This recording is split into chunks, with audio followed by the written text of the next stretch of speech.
Okay. Welcome back to the S2B Brand Hospital Health Brief, where we tell you what your doctor would tell you.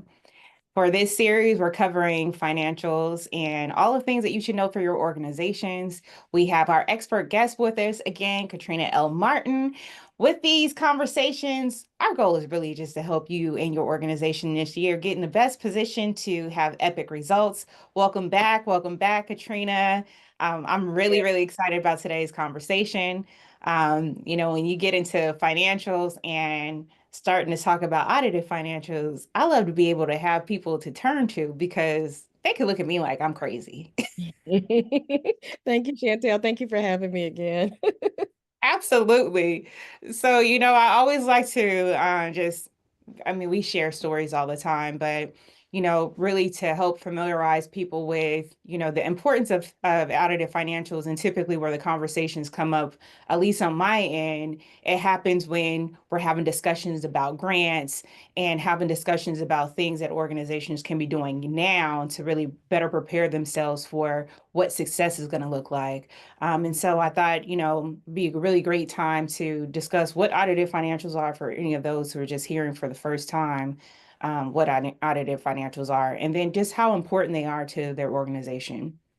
Yeah, absolutely. So basically, audited financials are your financial statements, basically your balance sheet, your profit and loss, or sometimes referred to as your income statement, your cash flow statement, basically just having it reviewed by a CPA or audit firm that ensures that the information being provided in those statements is accurate. It's not saying that it's all true. It's just that it's nothing that there doesn't appear to be that it's free from material misstatements like due to fraud or error. So it's just having a second set of eyes on something to thoroughly review it, not looking at where the stuff came from, but looking at the data that's there to thoroughly review it to look like it makes that those things are actually true.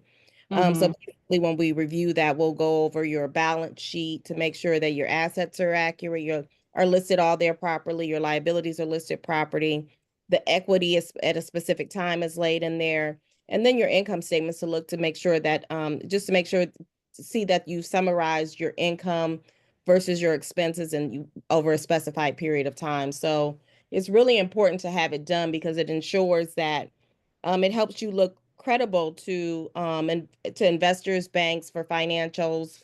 If you're trying to get additional grants and all of those things, and that's where Shantelle comes in. Those financial statements help you to get those opportunities. Okay. So we're going to put a pin right there Hmm. because I feel like there are three things that you just mentioned that come up all the time. So Okay. number one being, when talking to people, I always talk to them about organizations and how a nonprofit is no different than the way you would run a business. In Hmm. the, paperwork and the information that needs to be filed, the benefit of having a nonprofit is that you put your organization in position, and number one, be a corporation, and number two, get funds coming in that are easily, like immediately can be written off. And so therefore that can be like free money coming Hmm. in. And even the way you were just speaking about it, it was done in a, really a business manner. And I Hmm. think it's probably really important that we go back and just review that part Hmm. because there's a lot of confusion when looking at different organizations. Registering a nonprofit is one thing, but operating as a 501c3 is a whole other world because you can Yes. be a charity where you're just bringing in, money and you're just kind of doing everything for free. And the other side of it is running as an organization where you have programs and you have structure and you're bringing in funds and giving people an opportunity to write off their contributions. Absolutely. And I think I'm glad that you made that distinction because I think a lot of times people only think about the charitable portion of it. And when they're going into that nonprofit sector, but once you get in there, in order to stay there, you got to operate it like a business in a lot of regards. You got to have funds coming in. There's only going to, the donations, tangible donations are one thing, but you need funding to sustain the business and to keep to actually work for your benefactors too, so the beneficiaries that are going to receive your services. So it's really important to, and then you got to run everything. You have to, and you can't really gauge the success of something if you're not looking at the data of it. And the data Mhm. of it in this regard, in the financial space for your the business or the organization, is figuring out what the numbers mean. Is there what's the business bringing in? What's the business have going out?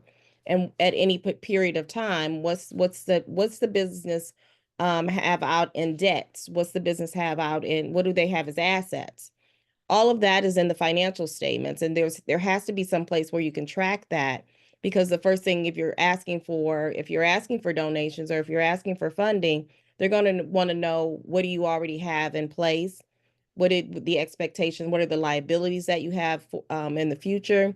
What are the expected profits what are the expected income that you're going to be bringing in, projected to bring in the future? The financial statements holds all that information. So the minute that you start the organization, you may be doing that kind of DIY, but as you grow, you're going to want to bring somebody in, because that you're going to need that information for always in the sector, in order to continue to sustain and grow.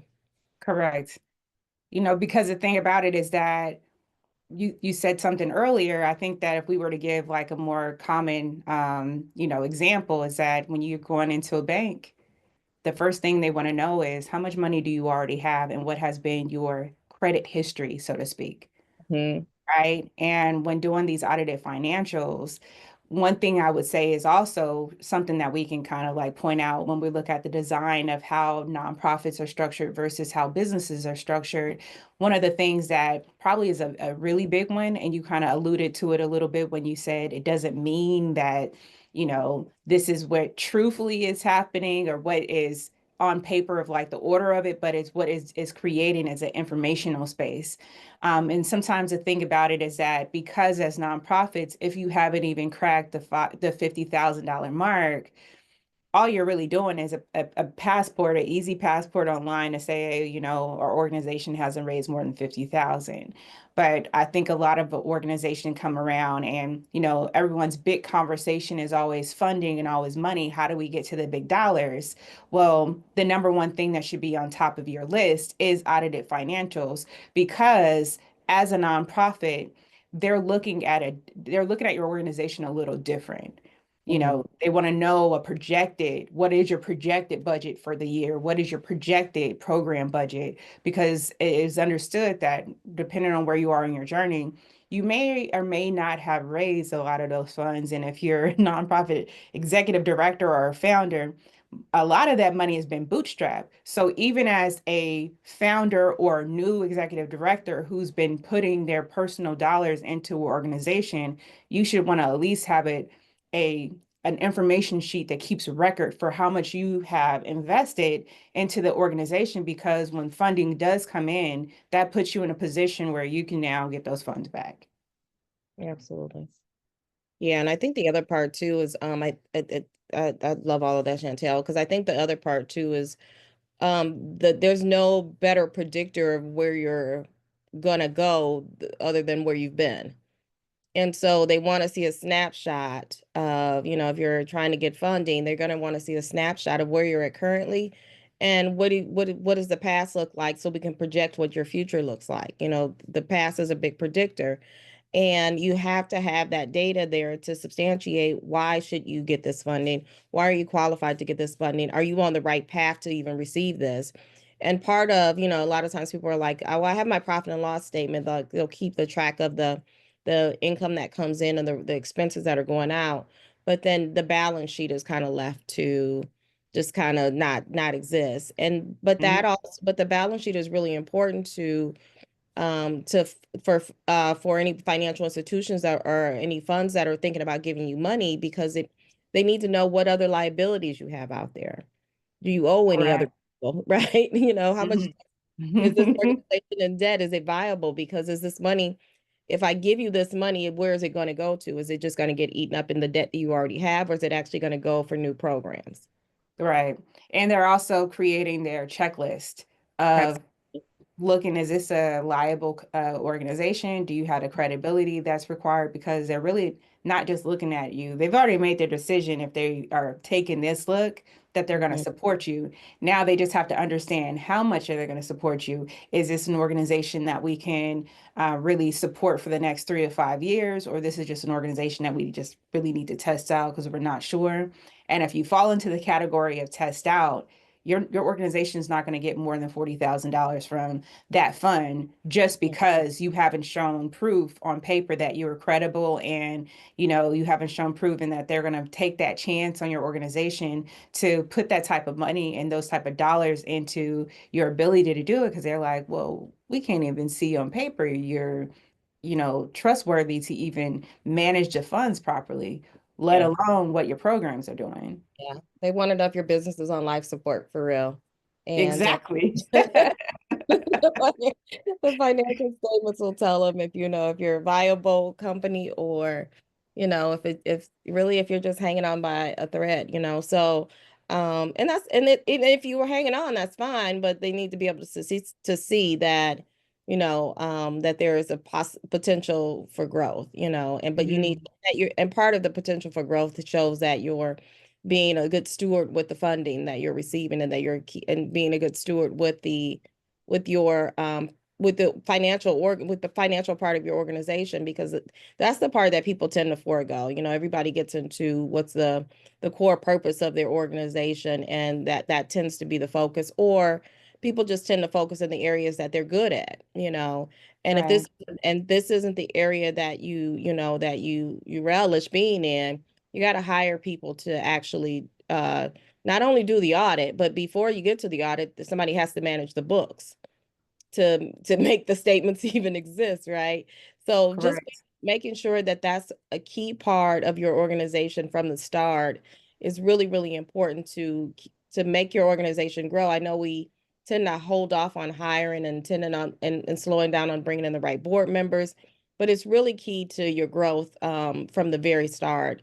So that's one thing that people need to be really mindful of when they're building out these concepts and ideas.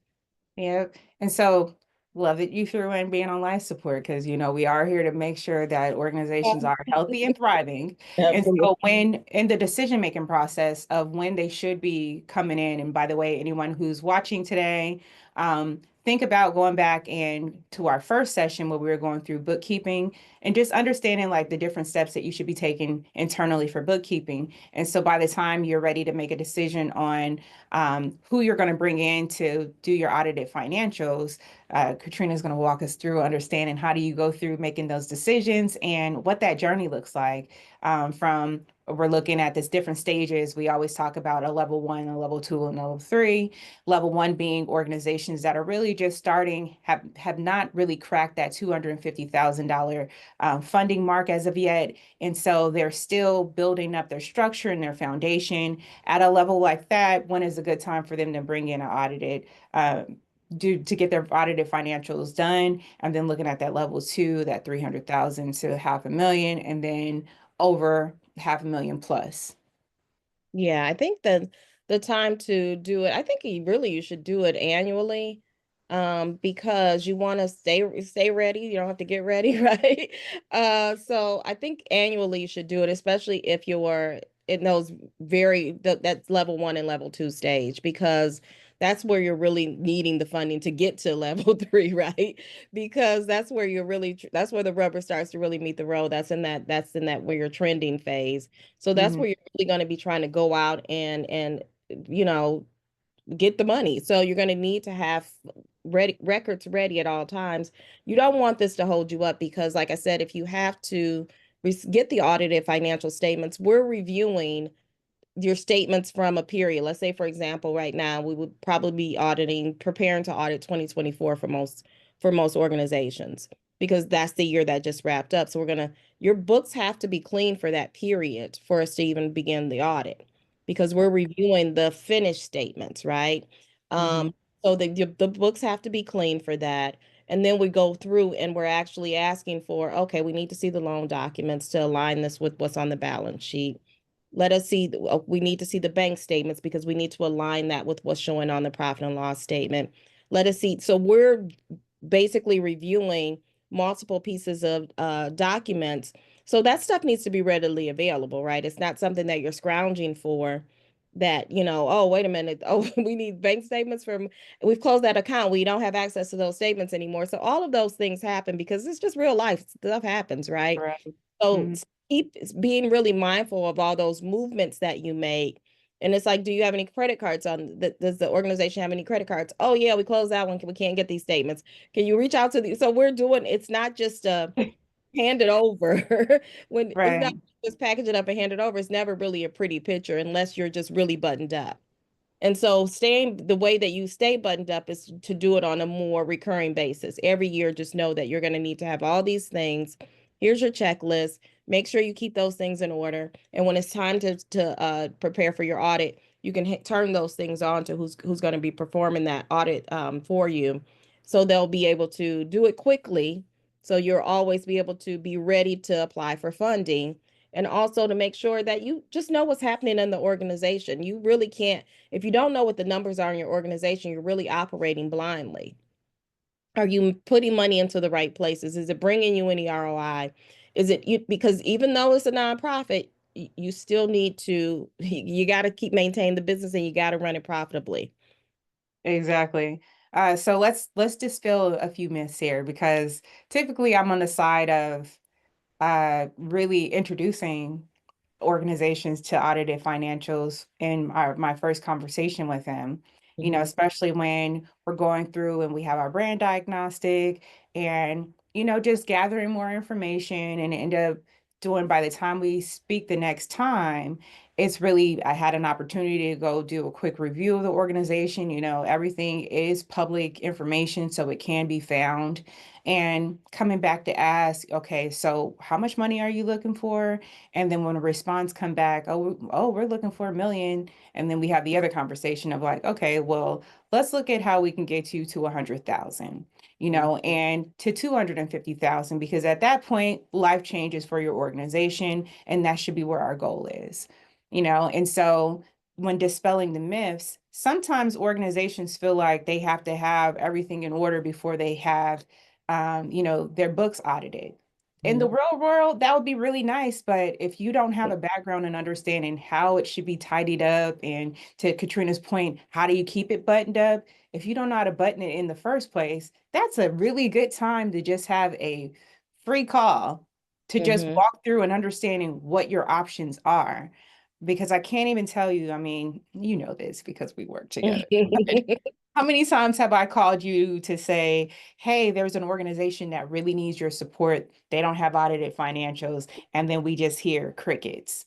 Yeah, yeah, they don't. Yeah, that's usually what happens because I think the notion of having to try to gather this stuff just overwhelms people to the point of the paralysis, right?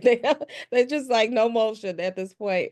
And so but it just delays you. If you pause, you're pausing the organization's growth too. You're pausing the opportunity to get the funding. Most of these programs and grants have deadlines on them, so, and it's not like if you reach out to Shantelle that she can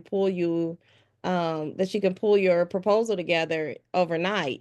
She can try, but in order to really dot your I's and cross your T's, you want to be able to be prepared for these things. And we don't expect when you come to us knowing asking when you need help that you're going to have it already figured out, because if that was the case you wouldn't need the help.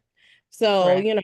just bring what you have, whatever. And I know one of the things that I remember, I took a statistics class years ago and I had the wrong book, didn't know it. That's behind the story. But I couldn't, the teacher, I just could not figure out what was going on in this class. And I was like, what the heck? Why am I not getting this? And the instructor was like, well, Katrina, why aren't you asking questions? I was like, I don't even know the questions to ask. And then I realized I had the wrong book, and I was like, "Oh, that was a problem."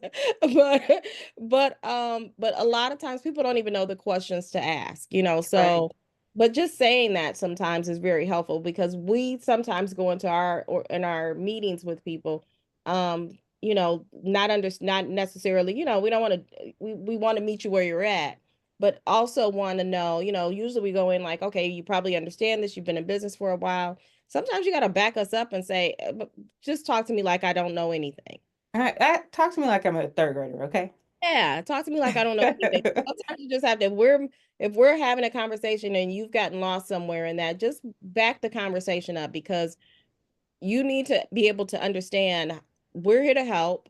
If you don't know what help to ask for, tell me where you're lost at so we can pull back to make sure that we're filling that in for you.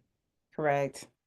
Yep. And so when looking at some of the myths to dispel, that's one of them, thinking that you already have to have it all organized. Number two is not knowing what questions to ask, but being okay with asking the right person the right questions.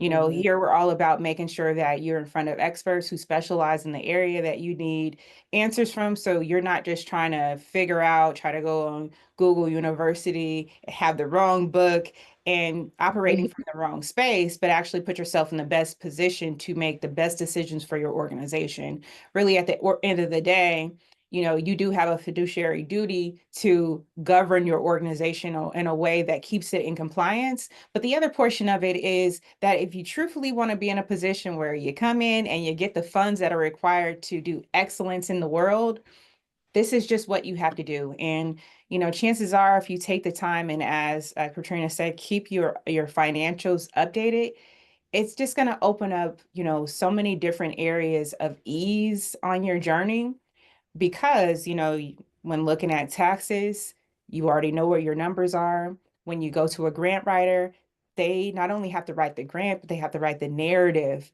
to how the finances are being used. And if you have a strong audit of what's coming in, what's going out, who is it going out to, understanding a strong percentage of how much staff versus consultants versus any outside organizations or help that you have, if you already have that taken care of, then you can come to me 11th hour and say, oh, this grant is due in 5 days. Do you think you can help us out? And then I'll be more in a position where I can say, you're not crazy. We might be able to pull this off. But Hmm. on the other side of that, no, because one of the questions on the application, probably in the beginning, if it's not question 8, it'll be question 11 to ask you, do you have audited financials? That response of yes or no has a strong effect on your ability for your application to even be read by the funder. So this is why we're having this conversation today. And this is why we have Katrina present, because again, as I stated the last time we were talking, a lot of my work can't happen without financial audits happening simultaneously. I can go through and create the whole narrative and give a picture, help you with your programs. But if you don't know how to manage your money, that is the first thing a funder is going to look at, and that will be the first thing that puts you in a space where you're not in that bucket of securing the funds that you need. And you will be struggling because you got to focus on the small donations of 5,000 here, 10,000 here, 15,000, 20,000, as opposed to us just writing that one grant that gets you to the $250,000 that you need to run your program. So when thinking about this part, Katrina, um, let's look at understanding, like, again, when is the proper time to decide? And when making that decision, how much time are they looking at what the investment should look like? And how much energy should they be looking at to make sure that they have delivered the information and the support you need for you and your team to turn around things? Yeah, so typically, so nonprofit tax returns are due May 15th. So Mm-hmm. you're kind of operating in a fiscal period for the most part, right? So usually your op if understanding that your deadline for most things is May 15th, but the deadline for it, a calendar year is December 31st. So whatever period you're operating from, making sure that you have those financials up until that period for that calendar, whatever that, if it's a fiscal year or calendar year, that those that prior for that prior period that you've got that taken care of. So right now, for most organizations, they should be closing out 2024. Oh, to get prepared for to go into the grant writing season, right? But the one thing that I want people to understand is you have to have clean books in order to get to the audited financials because we're reviewing the books. So the first step number one, you got to have your bookkeeping done. And bookkeeping done to the point of not just having a profit and loss statement, but actually having a balance sheet, right? The balance sheet shows the assets, the liabilities, the owner's investments, the owner's equity. And then a cash flow statement. Basically, we need to know at any any period of time, what does this business need to maintain cash flow? What's going on a reoccurring basis? What do we need to maintain, right? So Mhm. those things are the very first step is making sure that the books are clean and always and ready to go. Once we So bookkeeping, balance Mhm. sheet, and cash flow. Yep. So part of the bookkeeping, it's within that is the financial statements. The financial statements is the balance sheet, the income statement, and the cash flow statement. Okay. There's also included with the audited financials, we include a narrative. So basically, how you talked about how Shantelle, how you have to include a narrative when you're doing the grant writing. Mhm. Same thing with the audited financials. We talk about the organization as well.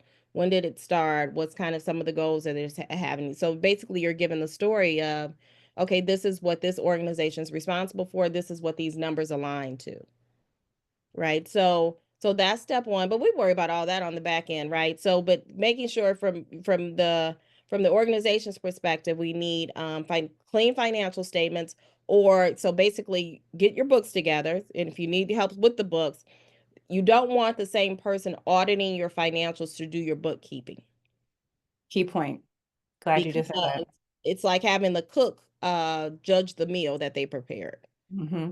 And that's right? why they call it cooking books. There you go. Cooking the there you go. Cooking the love it. So absolutely. So you don't want the people that have done the books to judge the books, right? So you need to have your books clean. The organization that's going to audit them needs to be separate from that. And then whoever's auditing those financial statements, you're handing them things over. We're coming back with questions. So we're like, okay, so we're missing a bank statement for this period. It looks like there was a loan out. Is there a loan? So sometimes people have short-term loans that they paid off that they forgot about, but they still Mm. live on the book. So we're like, oh, that has to be closed out. So send this back over to the bookkeeper for them to close out. We're not going in making the updates. We're going to send a list over of the things that need to be reviewed, things that Gotcha. look off to us. So we're not going in to clean it up. We're going to send a list over to say, hey, this looks off, this looks off, this looks off. We need to see something on this. But basically, so you need to have a partner that we're working with, or we sometimes we'll have a firm that we can refer you to as well that's separate from us. But you need to have a whoever your bookkeeper is that we're working with to make sure that when we send the stuff back, that they can be prepared to make those updates and changes. Because sometimes what we Hmm. have a lot of times, we just recently did one, and they were like, well, wait a minute, you're only supposed to be reviewing this year. Well, as we went in, they had never closed out the prior years. They had never closed when the year closed out. Once those books are reconciled, those books need to be locked, because once it's been closed out, you shouldn't be able to go back in there and make changes.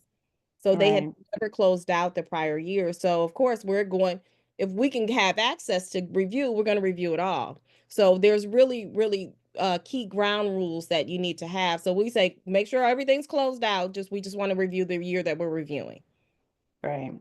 And so best case scenario as far as timing, of if even because I don't think anybody's gonna come with everything buttoned up in a way that is Nobody, no, nobody. perfect. But best case scenario, it's gonna be how many weeks, how many, you know. Best case scenario is 3 to 4 weeks, right? We can go if things are. We do have some organizations that have to do them on a yearly basis. So they're usually more buttoned up in that, and if they've had, if they've done it year over year. So usually in those instances, we can go pretty relatively fast. Those can be done in about 2 weeks. If somebody Gotcha. who got all their I's dotted and T's crossed because they've already done this dance before. But somebody that typically is about 3 to 4 weeks. So you got to give yourself time. You can't wait till the due date of a grant to try to get it. It's not something that can be done overnight. We're really reviewing your data for that whole entire year. Right. So, and then when looking at budgeting line items for those of who think in their mind, this is another demystifying moment of thought because some people just think that audited financials are going to cost them $100,000.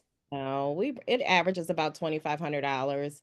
If you have more things to review, say you've got tons of bank accounts, tons of credit cards, then those numbers can go up. But if it's just standard, most businesses have one to three bank accounts and cards, and that usually meets that $2,500 mark. Yeah, because again, as you said, you're going through and you're just making sure the information matches up with what's being said. And Absolutely. if it doesn't, hey, you should go back and actually just double check this part because it's not reading how we think it, how it should be based on, standards. Yeah, and sometimes what we find is sometimes the accounting's wrong. Like we'll see an expense and it'll be like we'll see the expense in the profit and loss statement and it'll have a negative number in front of it. And it's like it's already an expense. How can it be a double negative, right? Right. So we'll go back and like that can't be right. Something's off in there. So we just hey, that shouldn't be, that number shouldn't appear like that in there. Send this back. There's something off in there. So we're having that conversation going back and forth, so it's usually little nuances like that, but that's what takes the time, is that reviewing, because sometimes you're catching things that were missed in the cleanup. Right. So, in the perfect world of all this, we can say that earlier you said having annual audited financials will be important. Mhm. I would say also when looking at the range of funding that you're looking for, that if you already have a packet, so there is a checklist on getting grants done as well that we provide. So maybe what we can do, Katrina, is we can compare our notes and Mhm. provide the checklist for what is needed for audited financials, and then I can Okay. provide the checklist for what is typically needed for grants, because I know one of the things on the list is audited financials. And so when that pops up, so by the time they have the conversation, it'll put them in a better position to actually take advantage of the grant period. Also, make sure their organization is kind of on the books and prepared for it, and it's just delivering like, do you have your determination letter? Do you have the audited financials? It's just Mhm. like boom, boom, boom. Yep, just like, hey. Well, Absolutely. your organization is on track to really be healthy and thriving, not on life support, because we don't want you there. We also don't Yeah. want you in the ER. Uh, you know and so when looking at the biggest divine version of what happens when they've actually gone through this process, what they look for as an organization, just having audit financials as something that they have in their toolkit, um moving forward. Yeah, I think the one thing that they're going to want to make sure that they have is a bookkeeper. Just making sure that somebody's managing the books, because that's fundamentally that's where everything stems from. And if you're DIYing it, at some point that you're going to need to y- there's only so if you're DIYing it, at some point you're going to need to have a professional come in, even if you're doing it on a monthly basis and you're just hiring a professional to do the cleanup at the end of the end of the year, just to go through and reconcile everything. That, to start, that's one thing, but that would be your first investment to make, because this is going to get you to the additional money that you need to grow the business. So this is the key piece to getting to that. So I think very first thing is getting a bookkeeper to make sure that you do have the fight to produce the financial statements. You need those statements because that's what we're reviewing. And making sure that you have a bookkeeper that understands that you will be having audited financials, because you're going to, what type of organization you're running, so that they need to know that they need to have an understanding of how the chart of accounts needs to be set up, how the balance sheet needs to be managed, all of those things. So just making sure that you get the person with the right experience that understands this isn't just a shot in the dark. This is actually something that these are gonna be reviewed. This data is gonna be reviewed over and over. So make sure that you know what you're doing, and that you're making sure that you're doing it on a timely manner too. Don't wait. Sometimes we're waiting for financials from bookkeepers because they're still doing cleanup and it's months later. So just making sure that you've got somebody that's on top of it. You're giving them what they need, because it's a domino effect, when they're asking you to categorize certain things and that sort of thing. Just making sure that you jump on those things to do it, because it delays, not only just that one item, but it delays that month of statements. So, and then if Mhm. you're delayed in one month, then just kind of a domino effect. So making sure you're doing what you need to do, your bookkeeper's doing what they need to do, so we can do what we need to do. Correct. And I would just take it a step further and just say, um, don't DIY this. Yeah. Because not knowing what you're doing really actually can hurt your organization in the future, and not just on based on time, but its ability to really secure the funds that you need to really take advantage of the efforts that are putting in for your programs, and really what your like your outcomes or your impacts that you're looking to make. So, there is a time period of having just a bookkeeper, and having that bookkeeper even putting yourself in the position where you have checks and balances on everyone. Because if we're just being honest, we can talk about all of the fraud and all of the scams and all of the things that happen, and sometimes it happens right under your nose. So just having an ability to have some outside person that can just double check things for you is a way of just releasing yourself from having a heart attack at any given moment, because there's so much trust that's put into the work that you do, but also the team that you're building. And so you just want to make sure you're operating at a level of excellence where there's checks and balances. There's no one safe in that space, because it's not like you're meant to do everything perfectly, but you're meant to be able to stay on top of things before other people who are really on the outside, who can actually cause like some compliance issues, your organization status. You want to avoid those things. So, divine level of this is, as Katrina said, making sure you maintain annual audit financials. If you're looking to get more than 250,000 multiple times throughout the year, and you want to really operate like $1 million organizations, keep audited financials on top of your list, have your bookkeeper, and have folks who are coming in who can advise you. Even if you're just doing monthly check-ins and you have a coach, or you're part of different programs, just keep yourself informed, because there's so many things that just change in a matter of months, that if you're not on top of it and you don't know what you're looking for, you'll be caught off guard. Yeah. So with that, before we close out, are there any final statements that you want to make? Where can people find you, Katrina? Um, I know you're all over online, so Oh, absolutely. I think the only statement I'll make is, don't, like Chantel said, don't try to DIY. I think a lot of times people are like, oh, I'll need to know all of these things, so I should probably get my hands in it. No, you don't. No, you don't. You won't need to know these things. You need to operate in your zone of genius, and you oh, I don't like have that. operate Your in your zone of genius. operating your zone of genius. And that may be being a thought leader for the organization. That may not even be that may not even be in the day to day. Let others that operate in their zone of genius. If somebody's you, that's how your organization is going to grow. Trying to be a jack of all trades is not going to help your organization in any way. I've seen it so many times, and it's like, well, I said I need to know a little bit, and I've done it myself where I need to know that before I can assign it to somebody else so I can know if they're doing it right. No, I Yeah, don't. I yeah. don't. You just need to hire somebody that knows what the heck they're doing. You stay in your lane. You have somebody that can manage the relationship between the two, and that's how you grow. So stop, Mhm. trying to DIY just holds you back. It's a golden handcuff. And so don't do that to your organization. Don't do that to yourself. That's my pro tip for the day. And where you can find Exactly. me is on YouTube. I'm Katrina the Advisor. And we actually do have an event coming up on Tuesday, the 14th of January, at noon Eastern. We'll be live on there. We're talking about tax updates for 2024. So this will be really good for anybody in the audience as well. Absolutely.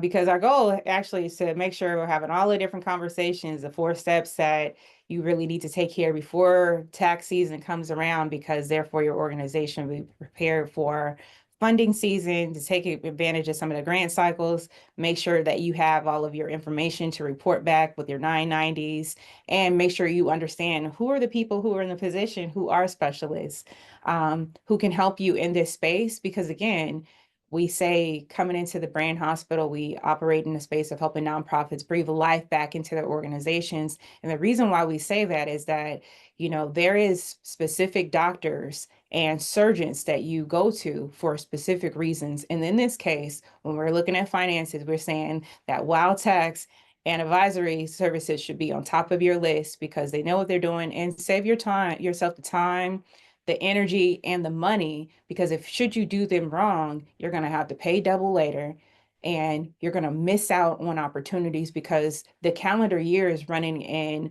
a schedule time, and it has specific deadlines that are not waiting on you to get it in order.